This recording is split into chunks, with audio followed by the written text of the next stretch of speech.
Mayat terbakar yang ditemukan warga di Maros, Sulawesi Selatan diduga korban pembunuhan. Polisi juga menemukan luka akibat benda tumpul dan benda tajam di tubuh korban. Tim forensik Bidokes Polda Sulawesi Selatan mengotopsi mayat terbakar yang ditemukan warga di Maros, Sulawesi Selatan.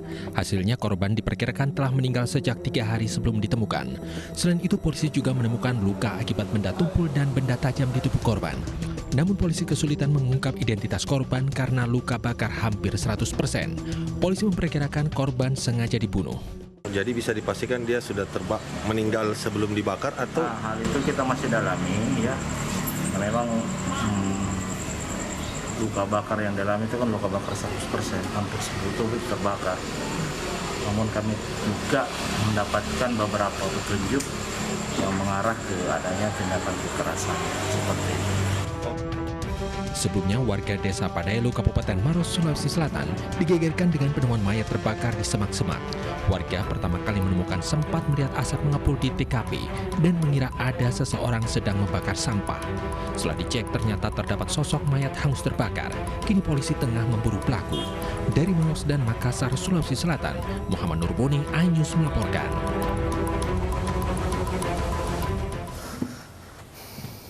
Dan untuk mengetahui informasi terkini penyelidikan mayat terbakar yang ditemukan warga di Maros sudah terhubung bersama kami melalui sambungan telepon Kabid Humas Polda Sulawesi Selatan Kombes Pol Zulpan. Selamat sore Pak Zulpan.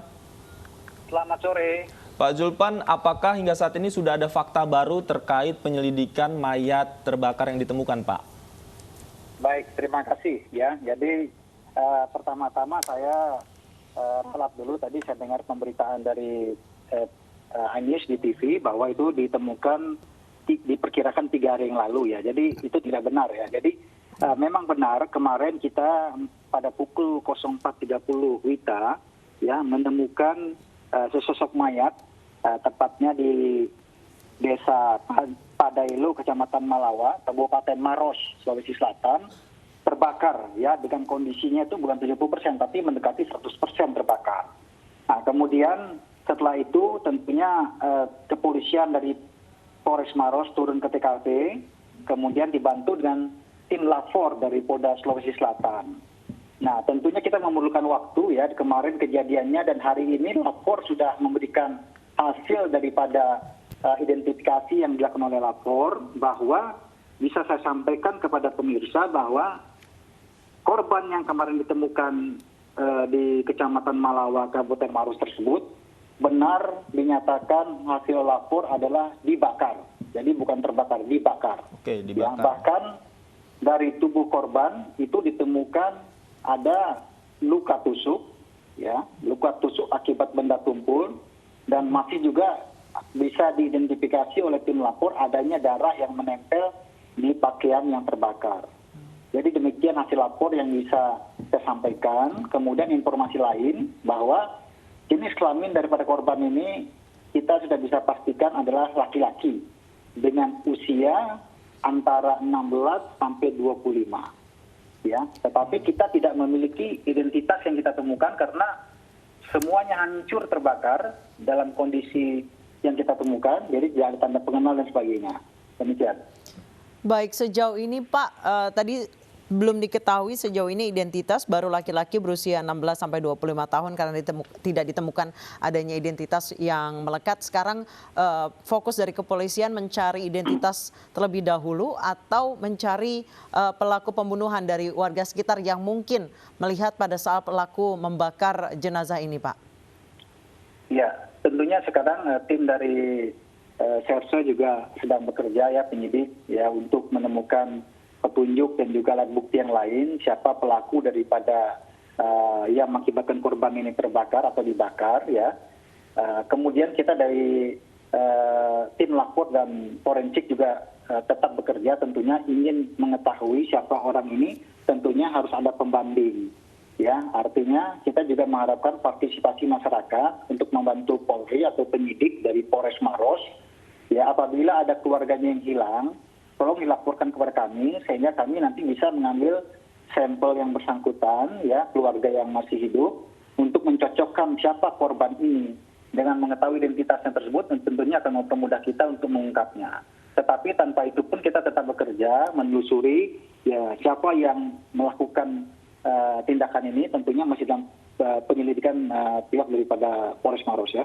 Baik, Pak Zulpan, dikatakan warga sempat melihat ada asap di balik semak-semak itu. Warga sempat menyangka bahwa ada seseorang yang membakar sampah. Itu sekitar berapa hari yang lalu, Pak?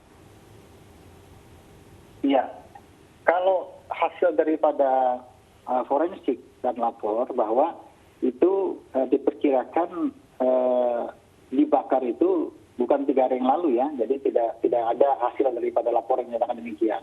Tetapi memang kalau kita lihat dari tempat kejadian perkara atau TKP, ditemukannya korban ini memang di pinggir jalan dan itu ada rumput-rumput dan sebagainya. Mungkin yang dilihat warga yang terbakar itu akibat api yang masih menyala di sekitar rumput itu ya.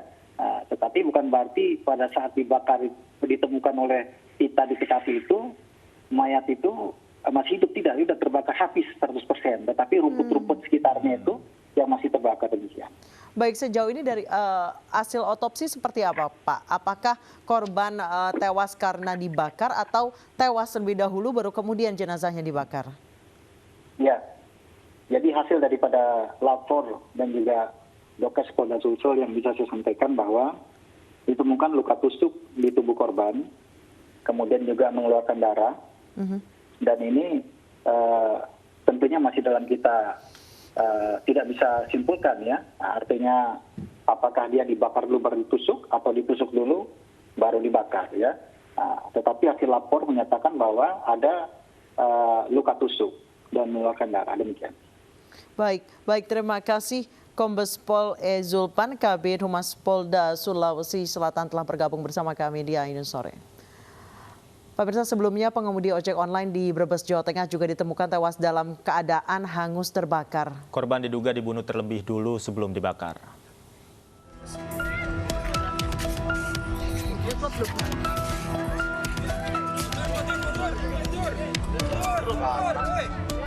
Jenazah Slamet Ariswanto ditemukan warga di pinggir jalan layang Nontol, Kabupaten Brebes, Jawa Tengah. Polres Brebes hingga kini masih memburu pelaku pembunuhan sadis terhadap Slamet Ariswanto. Dari hasil otopsi yang dilakukan, sebelum meninggal korban dibunuh terlebih dulu dengan cara dipukul dengan benda tumpul. Istri korban berharap polisi segera menemukan pelaku. Buru-buru ditangkap lah, kita kan juga ikhlas sih, tapi kan kejadian begini nyesek gitu, pengen buru-buru ditangkap biar ketahuan. Tapi sebelumnya suami Mbak sendiri pernah mengeluh ada permasalahan dengan teman atau siapa, ada nggak selama ini? Selama ini enggak sih. Nggak ada ya? Polisi juga telah memeriksa saksi-saksi dari rekan korban karena diketahui sebelum meninggal korban membawa penumpang. Tim Liputan iNews melaporkan.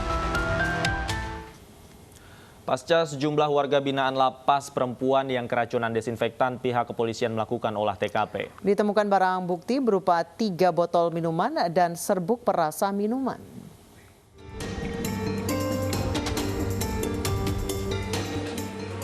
Proses identifikasi dan olah TKP berlangsung di Lapas Perempuan Kelas 2A Grobogan setelah 21 napi perempuan keracunan disinfektan. Dari hasil olah TKP, ditemukan barang bukti berupa 3 botol minuman yang diduga untuk meracik disinfektan dicampur serbuk perasa minuman. Sampai saat ini kan belum bisa kita mintain keterangan karena warga masih dirawat. Kami lagi mengumpulkan saksi, termasuk juga alat bukti, termasuk minuman, botol-botol minuman yang kami temukan ini yang tadi dipakai untuk minum.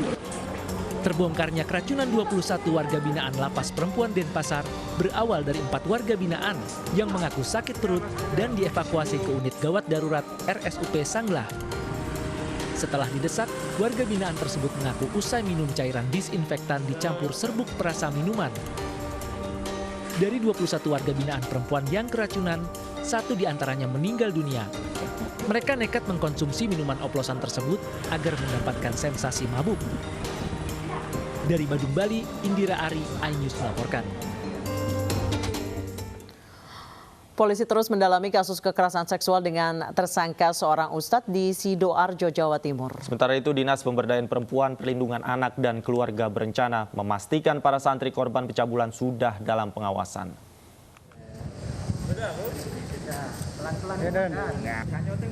Polisi terus mendalami kasus pencabulan yang menjerat oknum guru ngaji di Sidoarjo, Jawa Timur. Berdasarkan pengakuan tersangka, dirinya pernah mengalami kekerasan seksual. Sementara itu, dari keterangan para korban, pelaku sudah menjalankan aksi bejatnya sejak 2016 lalu dan dilakukan di dalam rumah yang dijadikan tempat untuk mengajar. Dinas Pemberdayaan Perempuan, Perlindungan Anak dan Keluarga berencana Kabupaten Sidoarjo memastikan para santri korban kekerasan seksual sudah dalam pengawasan. Mungkin tugas kami sementara ini mengamankan para korban-korban ini untuk mendapatkan penanganan yang lebih spesial lebih spesifik terhadap anak-anak korban ini. Bahkan pihaknya juga akan melakukan pendampingan dan menyiapkan psikolog untuk mengatasi trauma para korban. Dari Sidoarjo, Jawa Timur, Yoyo Agusta, iNews melaporkan. Selain di Jakarta, pencabulan oknum guru ngaji pada muridnya juga pernah terjadi di sejumlah daerah. Bahkan sejumlah korban telah berulang kali mendapat perlakuan bejat tersangka.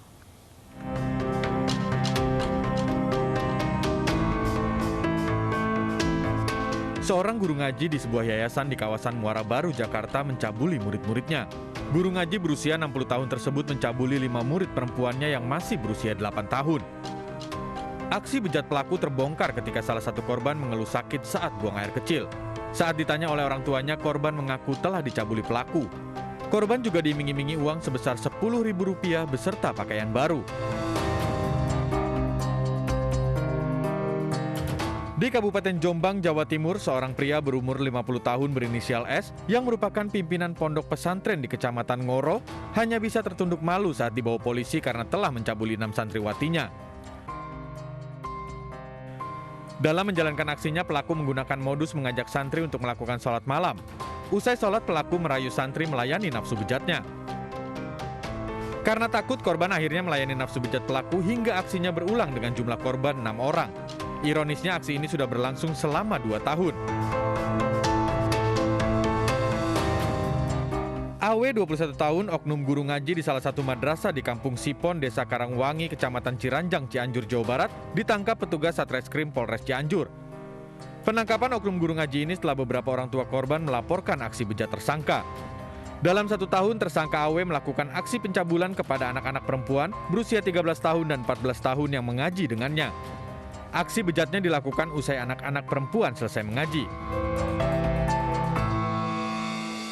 Seorang oknum guru mengaji di sebuah masjid di Kabupaten Bekasi, Jawa Barat, tega mencabuli muridnya yang masih di bawah umur. Ironisnya, perbuatan bejat ini dilakukan di dalam ruang marbot masjid. Pelaku diamankan warga setelah korban melaporkan kejadian ini ke keluarganya. Pelaku diketahui bertugas mengelola masjid dan mengajari anak-anak mengaji pada sore hari.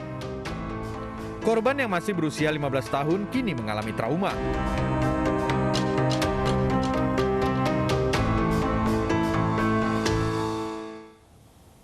Kapolri perintahkan jajaran Polda di seluruh Indonesia untuk berantas premanisme. Informasinya kami hadirkan usai jeda, tetaplah di iNews Sore.